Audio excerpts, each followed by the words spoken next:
नमस्कार YouTube family, स्वागत आहे तुमचं आपल्या मराठी चॅनलमध्ये। आपल्या चॅनलचं नाव आहे मोनिका कोरडे ब्लॉग्स आणि मी आहे मोनिका। तर आज खूप महत्त्वाचा टॉपिक आहे।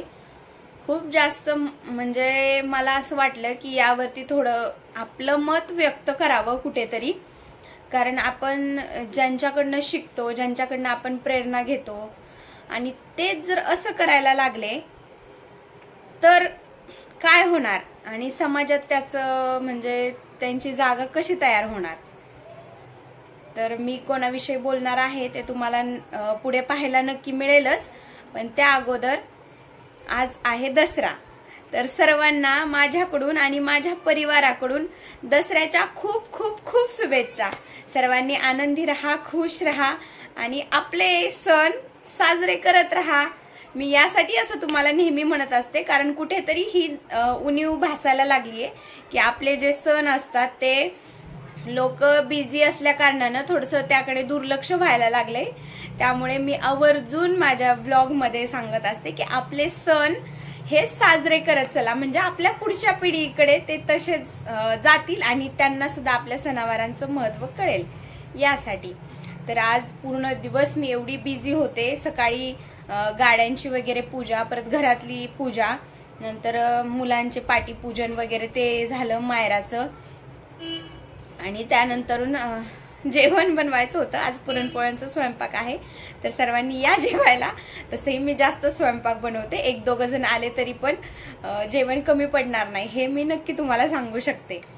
तर आज होता पुरणपोळ्यांचा स्वयंपाक वगैरे। मी यामुळेच असं थोडंसं शूट घेऊन ठेवला होता की म्हटलं पुढे आपल्या एखाद्या व्हिडिओमध्ये हे दाखवायला होईल आपल्याला, म्हणून मी एक जास्तीत जास्त 1-2 मिनिटाचा असेल ते लावून देईल मी इथे कुठेतरी। बघा, आज आपल्या ब्लॉगसाठी लेट होत आहे बरं का यूट्यूब फॅमिली, कारण माझी अशी इथे स्वयंपाकाची वगैरे गडबड चालू आहे आणि मदतीला कुणी नसल्या कारणानं थोडंसं जरा विस्कळीत झालंय आजचं सगळं वातावरण। तर बघा, त्यामुळे मी आज ब्लॉगला उशिराच जरा स्टार्ट करणार आहे, माझी गडबड दाखवावी म्हणून म्हटलं थोडंसं शूट घ्यावा। जरा थोडीशी अजून थोडीशी तब्येत, थोडीशी म्हणजे नॉर्मल तब्येत अजून जरा खराबच आहे, पण ठीक आहे, म्हणजे मी एवढं तर सहन करू शकते। म्हणून आता म्हटलं चला आता शूटला बसूया आपण, थोडंसं ब्लॉग बनवूया, कारण यूट्यूब फॅमिली सोबत आपलं असं डायरेक्ट बोलणं नाही झालंय एवढ्यामध्ये, म्हणून म्हटलं चला आता शूट करूया। उशीर पण झालेला आहे आणि मायरा आणि मानस खाली गेलेले आहेत खेळण्यासाठी। मायरा म्हटली थोडा वेळ मी 10-15 मिनिट त्याला घेऊन जाते, म्हटलं ठीक आहे त्याला घेऊन जा, आणि माझं पण थोडंसं शूटचं आहे तर मी बघते म्हटलं, तर ती हो म्हटली, म्हणून आता मी तुमच्याशी बोलतेय। तर मी आत्ता अगोदर तुमच्याशी सगळ्यात सुरुवातीला बोलताना मी म्हटलं की आपण ज्यांच्याकडनं शिकतो त्यांचं जर असं झालं तर आपण काय हे करणार। तर तो टॉपिक मी आता घेणार आहे, ते आहे वाघमारे फॅमिली। आपल्या बारामतीची वाघमारे फॅमिली आहे, आमच्या गावची आहे, म्हणून मला वाटलं की थोडंसं बोलावं, चर्चा करावी, कारण मी तर जेव्हा मी ब्लॉगला सुरुवात करणार होते तेव्हा मी त्यांचेच व्हिडिओज पाहत होते, त्यांचे सर्वांचे ब्लॉग्स मी पाहत होते, आणि मला कुठे तर वाटलं की अरे बघा हे पण करतायत, आपण पण का नाही करू शकत। हे पण आपल्याच सारखी फॅमिली आहे, सर्वसामान्य आहेत, त्यांचे आई वडील पाहिले तरी मला माझ्या आई वडिलांसारखेच वाटले होते, कारण एकदम साधे सिंपल लोक आहेत, आणि माझी पण फॅमिली तशीच आहे, सगळे साधारण लोक आहेत, आणि कुठेतरी त्यांचीच प्रेरणा घेऊन मी यूट्यूब वरती व्हिडिओ बनवायला मी स्टार्ट केलेलं आहे। आणि सोमनाथ दादा तर तुम्हाला सगळ्यांना माहीतच आहे, सोमनाथ वाघमारे एवढं म्हणजे प्रचंड त्यांचा दिसतो तसा स्वभाव नाहीये बरं का, ते दिसतात असे रागेट वगैरे, पण जेव्हा त्यांच्याशी पर्सनली बोलणं होतं तेव्हा समजतं की त्यांचा स्वभाव एवढा मन मोकळा आहे आणि फ्रँकली बोलतात सगळ्यांशी एकदम। पहिल्याच मला तर असा अनुभव आला की पहिल्याच कॉलमध्ये त्यांनी मस्करी वगैरे केली, म्हणजे वातावरण एकदम खेळीमेळीचं वगैरे ठेवलं त्यांनी पहिल्या कॉलमध्येच, मला तर अनुभव आलेला आहे. असं माझं मेसेजवरती त्यांच्याशी 1-2 वेळा बोलणं झालं होतं, पण माझं थोडंसं काम असल्या कारणाने मी त्यांना एकदा कॉल केला होता आणि त्यांच्याशी बोलणं झालं. तर मला खरंच त्यांचा स्वभाव एवढा आवडला, म्हणजे जे काही आहे ते तोंडावर बोलून मोकळे होतात, असं त्यांच्या मनामध्ये अजिबात काही नाहीये. बाकीच्यांचा स्वभाव एवढा माहित नाहीये मला, व्हिडिओ पुरतच त्यांचं मर्यादित आहे. पण सोमा दादा आणि प्रियंका वहिनींचा स्वभाव मला एवढा जास्त आवडलाय आणि म्हणून म्हटलं चला थोडंफार आपल्याला जे काही वाटतं ते युट्यूबच्याच माध्यमातून त्यांच्यापर्यंत पोहोचवण्याचा प्रयत्न करूया. म्हणून मी आज हा ब्लॉगचा टॉपिकच मी हा निवडलेला आहे की वाघमारे फॅमिली. खरंच म्हणजे वाघमारे फॅमिली मी तुमच्या सगळ्यांसाठीच ब्लॉग बनवते. मी तुमचे सगळ्यांचे व्हिडिओ बघूनच प्रेरणा घेतली होती की मी पण ब्लॉग बनवावेत म्हणून. असं आमच्या घरामध्ये कुणी सुद्धा ब्लॉग बनवत नाही किंवा कोणाला एवढं जास्त नॉलेज नाहीये जे काही असेल ते, म्हणजे युट्यूब वगैरे ते काही. आई वडिलांना तर हे काय आहे हे सुद्धा माहित नाहीये. म्हणजे तुमचे जसे आई वडील आहेत ना तसेच माझे सुद्धा आई वडील आहेत आणि खूप जास्त साधे सिंपल साधी भोळी लोक म्हणतात ना जुन्या काळातली तशी आहेत.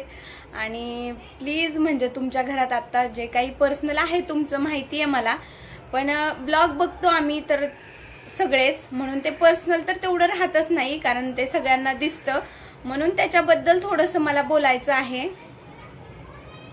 तर प्लीज जे काही घरातले वाद आहेत ना ते घरातच मिटवण्याचा शक्यतो प्रयत्न करा. आम्हाला खूप जास्त वाईट वाटतंय त्या तुमचं एवढं म्हणजे फॅमिलीचं थोडंसं प्रॉब्लेम चालू आहे तर, कारण मला तरी असं वाटायला लागलंय की अरे आपण यांच्याकडनंच हे ब्लॉग साठीच हे घेतलं, म्हणजे प्रेरणा घेतलेली आहे आणि यांच्या घरात का बरं प्रॉब्लेम होत आहेत, असं काय झालं असेल असं, म्हणजे असं मनामध्ये वाटतंय की का असं होतंय. सगळे तर एवढे सगळे चांगले आहेत, म्हणजे सगळ्यांचे स्वभाव एवढे छान आहेत. कारण ब्लॉग मधनं बाकीच्यांचे स्वभाव तर थोडेफार तरी समजतात, नाही पूर्ण समजत तरी पण थोडंफार तरी समजतंय त्यांचे स्वभाव कसे असतील म्हणून. आणि सोमा दादा सोबत तर माझं म्हणजे बोलणं झालेलं आहे, त्याच्यामुळे त्यांना बाकीच्यांपेक्षा त्यांना मी जास्त ओळखायला लागले की हा माणूस म्हणजे कसा आहे, स्वभाव कसा आहे, किती फ्रँक बोलू शकतात आणि आपल्याला किती जरी आपण काही मदत जरी लागली तरी किती आपल्याला सपोर्ट करतात हे मला नक्कीच समजलेलं आहे. आणि त्याच्यामुळेच एवढी आपली फॅमिली छान आहे, वाघमारे फॅमिली किती छान आहे. आणि त्याच्यामध्ये जर असे वाद वगैरे होत असतील आणि ते पण सोशल मीडियावरती होत आहेत, त्याच्यामुळे थोडंसं वाईट वाटलंय मला. मी असं म्हणत नाहीये की हे असं करा किंवा असं करू नका, पण वाईट वाटलंय कारण लोक काय आहेत, लोक तमाशा बघायलाच आहेत. त्यांना काय जे दिसतंय ते बघणारच आणि त्यांचं म्हणजे नाण्याची एकच बाजू दिसते त्यांना आणि त्याच्यावरती ते कमेंट टाकून किंवा त्यांचं मत व्यक्त करून मोकळे होत आहेत. हे असंच वागतायत, ते तसंच वागतंय, ही चांगली ही वाईट, हे ते. पण आपल्या फॅमिलीचं आपल्याला नक्कीच माहिती आहे, सगळ्यांचा स्वभाव आपल्या फॅमिलीतल्या लोकांचा कसा आहे हे आपल्याला नक्कीच माहिती आहे. म्हणून प्लीज म्हणते मी, हे सोशल मीडियावरती जे भांडण चालू आहे ते थांबवण्याचा तुम्ही नक्की प्रयत्न करा, कारण आम्हाला खरंच वाईट वाटतंय हे बघताना. बाकीच्यांचं माहित नाही मला, पण मी तुमच्याकडूनच ब्लॉग बनवण्याची प्रेरणा घेतली आहे आणि मला पण कुठेतरी वाटलं की अरे ह्यांची फॅमिली आणि माझी फॅमिली कुठेतरी सारखीच आहे, म्हणून चला आपण पण कुठेतरी सुरुवात करू शकतो. आणि मला खरंच जेव्हा तुम्ही सगळे एकत्र होता तेव्हापासूनची माझी इच्छा आहे की तुम्हाला भेटायला यायचं म्हणून, पण तसा योग काही येत नाहीये मला भेटण्याचं, कारण नंतरून माझी डिलेव्हरी झाली. डिलेव्हरी नंतरून मग बाळ पण थोडंसं क्रिटिकल होतं माझं, त्याच्यामुळे परत मिस्टर बोलले की आता नको, बाळ लहान आहे, थोडंसं नंतर जाऊया, कारण असं पहिल्यांदाच जायचं आणि असं बाळ छोटंसं आहे कसं घेऊन जायचं, ते थोडंसं तुम्हाला येऊन भेटण्याचं थोडंसं रखडत गेलं, ते तसंच रखडत गेलं. पण तुमच्या सगळ्यांचे ब्लॉग मी नक्कीच पाहत असते सगळ्यांचे, तर बघा म्हणजे वाईट तुम्हाला असं वाटू देऊ नका अरे ही कोण आहे बाहेरची आणि कशी बोलती आपल्याला म्हणून. पण मला असं वाटलं की नको म्हणजे आपल्या घरातले प्रॉब्लेम्स बाहेर नको जायला, कारण लोकांना काय आहे एकच बाजू माहित असते आणि त्याच्यावरती ते मत व्यक्त करून मोकळे होतात. त्यांना नाण्याच्या दोन बाजू माहित नसतात. चांगली वाईट अशी प्रत्येकाला दोन बाजू असतात, पण ते फक्त एकच चेहरा पाहतात, एकच समोरचीच बाजू पाहतात. त्याच्या पाठीमागच्या पडद्यामागे काय चालू आहे हे कोणालाच माहित नसतं. त्याच्यामुळे मला असं वाटतं की आपल्या घरातलं आहे ते थोडंसं मिटवण्याचा प्रयत्न करा. आणि थोडंसं म्हणजे तुमच्याकडनं लोक प्रेरणा घेत आहेत ब्लॉगसाठीची, तर थोडंसं तुम्ही ते पण लक्षात असू द्या की आपल्यामुळे आपल्याकडे बघून कुणीतरी या क्षेत्रामध्ये उतरायचं बघतंय म्हटल्यानंतर आपले प्रॉब्लेम घरातले बाहेर नको जायला. मी अशासाठी म्हणतेय कारण लोकांना माहित नाहीये त्याच्या मागचं कारण. व्यक्त करतायत असं झालं तसंच झालं हेच तेच, आणि मग कोणाला चांगलं बोलायचं कोणाला वाईट बोलायचं. तुमच्या ब्लॉग मध्ये तुम्हाला चांगलं बोलतात, परत दुसरं कोणाचा ब्लॉग असेल तर त्याच्यामध्ये त्यांना चांगलं बोलतात, तुम्हाला वाईट बोलतात. म्हणजे समजा माझा ब्लॉग आहे तर मला चांगलं बोलायचं, तुमचा ब्लॉग आहे तर ते तुम्हाला चांगलं बोलायचं, मग तिथे मला नावं ठेवायचं. असं म्हणजे एकमेकाच्या ब्लॉग मध्ये म्हणजे तुम्हाला समजलं असेल मला काय म्हणायचंय ते, तर ते प्लीज जरा थोडंसं तुम्ही लक्ष द्या. आणि काही चुकलं असेल तर मी मनापासून क्षमा मागते, कारण माफी वगैरे मागायला मी काही एवढं हे नाहीये म्हणजे की कशी मागू काय मागू, कारण तुमच्याचकडनं मी प्रेरणा घेतली होती ब्लॉगसाठीची. आणि बाकी वातावरण तुमच्या घरातलं मला एवढं आवडलं होतं, म्हणजे ब्लॉग पाहूनच ते पाहूनच मला असं वाटत होतं तुमच्या घरी की मला यावं. पण नंतरून सांगितल्याप्रमाणे माझे काही प्रॉब्लेम्स आले आणि परत मिस्टरांचं पण थोडंसं टाइम ऍडजस्ट होत नाहीये. मग ते म्हणतात रात्री मी उशिरा येतो, मग उशिरा एखाद्याच्या घरी कसं जायचं, म्हणून मग ते राहून राहूनच गेलं आहे. पण नक्कीच मी लवकरात लवकर तुम्हाला भेटण्याचा प्रयत्न करणार आहे, कारण तसं माझं सोमादादासोबत बोलणं झालेलं आहे की दादा म्हटलं मला यायचंच आहे, काहीही करून मला तुम्हाला एकदा भेट घ्यायचीच आहे म्हटलं. तर त्यांनी मोस्ट वेलकम म्हटलेले आहेत, कधीही या तुम्ही, फक्त येताना कॉल करा. कारण मी कधी बाहेर असतो, कधी घरी असतो, कधी शूटला असतो, कधी गावी असतो. म्हणजे असं काही कारण नको की अरे आलाय तुम्ही आणि मीच तिथे नाहीये, असं व्हायला नको. म्हणून फक्त येताना एक कॉल करा, कन्फर्म करा की मी आहे की नाही. म्हणजे त्यांचं पण बरोबर आहे, आपण जायचो एवढ्या वेळात वेळ काढून आणि तेच नसायचे, मग आपण पण असं नाराज होणार ना की अरे आपल्याला भेटायचं होतं आणि आजच ते नाहीयेत किंवा असं काही म्हणजे गैरसमज व्हायला नको. म्हणून ते म्हटले फक्त येताना एक कॉल करून या की मी आहे की नाही हे फक्त कन्फर्म करा. म्हणून मला खरं सांगते वाघमारे फॅमिलीचा पूर्ण मला म्हणजे पूर्ण फॅमिलीचा स्वभाव एवढा आवडतो. छोटे छोटे मुलं सुद्धा तुमचे कॅमेरा फेस करतायत, एवढं छान आहे म्हणजे ते सगळं खरंच खूप छान आहे. सगळे मुलं वगैरे तुमचे ब्लॉग मध्ये असतात किंवा काही तुम्ही त्यांचे वेगवेगळे चॅनल्स बनवलेले आहेत, ते पण खूप छान आहे. आणि कुठेतरी हे नको व्हायला याचं लोकांवरती, म्हणजे लोकांचं काय आहे पाहायलाच बसलेले आहेत लोक. म्हणून आपल्या फॅमिलीची, आपल्या घराची, आपल्या लोकांची आपल्याला जास्त माहित असते. मग ती असं जगासमोर वाईट दृष्टिकोन नको व्हायला की अरे ह्यांचं काढलं म्हणल्यावर ही अशी असेल किंवा त्यांनी त्यांचं काढलं म्हणून ती तशी असेल. म्हणून असं एखाद्या आपल्या फॅमिलीच्या म्हणजे आपल्या कुटुंबातल्या एखाद्या व्यक्तीचं बाहेरच्या लोकांना वाईट काय म्हणतो आपण वाईट चित्र नको दिसायला. ह्याच्यामुळे मी असं सांगेन की आपल्या कुटुंबातले प्रॉब्लेम आहेत ते आपण घरामध्ये सॉल्व्ह करण्याचा प्रयत्न करा. लोकांना काय आहे हो तमाशाच बघतात हे लोक सगळी, म्हणजे काय म्हणतात त्याला, ज्याचा गुलाल त्याचं उद उद करणारी लोक आहेत हे.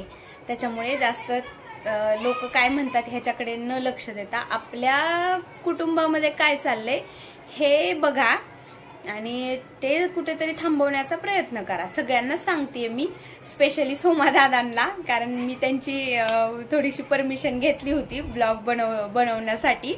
ते म्हटले होते की बाकीच्यांचं मी नाही सांगू शकत, पण माझ्या नावाने तुम्ही बिनधास्त ब्लॉग बनवा म्हणून सोमादादा हे कुठेतरी थांबवण्याचा प्रयत्न करा तुम्हीच, कारण मी तुम्हाला सांगू शकते बाकीच्यांचे स्वभाव मला एवढे माहीत नाहीत. फक्त ब्लॉग पाहून मी तुम्हाला आतापर्यंत जे बोललेले आहेत की सगळे छान आहेत, माझ्या फॅमिली सारखे वाटतात मला, कारण तुमचा परिवार आणि माझा परिवार कुठेतरी सारखा आहे. आई वडील कुठेतरी त्यांचे स्वभाव वगैरे माझ्या आई वडिलांसारखंच आहे असं मला वाटतं. आणि एकदा मी काकांना सुद्धा भेटले होते, म्हणजे दादा तुमच्या वडिलांना सुद्धा मी भेटले होते. त्यांना सुद्धा म्हटले होते की काका मला एकदा यायचंय हो तुमच्या घरी, पण कसं आहे मला जमलं नाहीये बाळ लहान असल्या कारणानं. पण ते सुद्धा म्हटले होते अहो कधी पण या, घर आपलंच आहे. असं त्यांनी एवढं सरळ सरळ मला सांगितलं की अहो घर तुमचंच आहे, कधी पण या असं म्हटले होते ते. म्हणून मला तुमच्या फॅमिलीशी जास्त म्हणजे काय म्हणतो आपण मन जुळल्यासारखं काहीतरी वाटलं मला, आणि त्याचमुळे मी माझ्या ब्लॉग बनवण्याच्या करिअरला पण सुरुवात केलेली आहे. तर प्लीज तुम्ही थोडंसं लक्ष द्या आणि हे सगळे प्रॉब्लेम्स लवकरात लवकर मिटतील अशी अपेक्षा करते. आणि माझा हा ब्लॉग तुमच्यापर्यंत पोहोचेल की नाही पोहोचेल मला माहीत नाहीये, कारण तेवढी मोठी मी अजून झाली नाहीये, तुमच्या लेवलपर्यंत आलेली नाहीये. पण मित्रांनो, जे कोणी माझा हा ब्लॉग पाहिल त्यांनी जास्तीत जास्त वाघमारे फॅमिलीला शेअर करा, पोहोच करा त्यांच्यापर्यंत, त्यांनी बघू द्यात हा ब्लॉग, असं मी नक्कीच सांगेल. आणि सगळ्यांनी काळजी घ्या. ब्लॉग इथेच एंड करते, आता रात्र व्हायला लागलेली आहे. तर अजून एकदा बोलते मी की माझं काही तुम्हाला वाईट वाटलं असेल तर मनापासून माफी मागते मी. माझं तुम्हाला दुःखी करण्याचा, हर्ट करण्याचा अजिबात सुद्धा प्रयत्न नाहीये. फक्त मला जे वाटलं की कुठेतरी हे थांबायला पाहिजे म्हणून मी हा छोटासा ब्लॉग बनवलेला आहे. तर प्लीज तुमची बहीण समजून काही चुकलं असेल तर माफ करा. आणि जर तुमच्यापर्यंत माझा हा ब्लॉग पोहोचला तर काहीतरी रिप्लाय करा, म्हणजे एखादी कमेंट तरी नक्की करा, कारण मला कळेल की माझा ब्लॉग तुमच्यापर्यंत पोहोचलेला आहे म्हणून. तर चला बाय बाय, मी इथेच हा ब्लॉग एंड करते आणि काळजी घ्या सर्वांनी. गुड नाईट आणि परत एकदा नवरात्रीच्या खूप खूप शुभेच्छा. तर चला बाय बाय.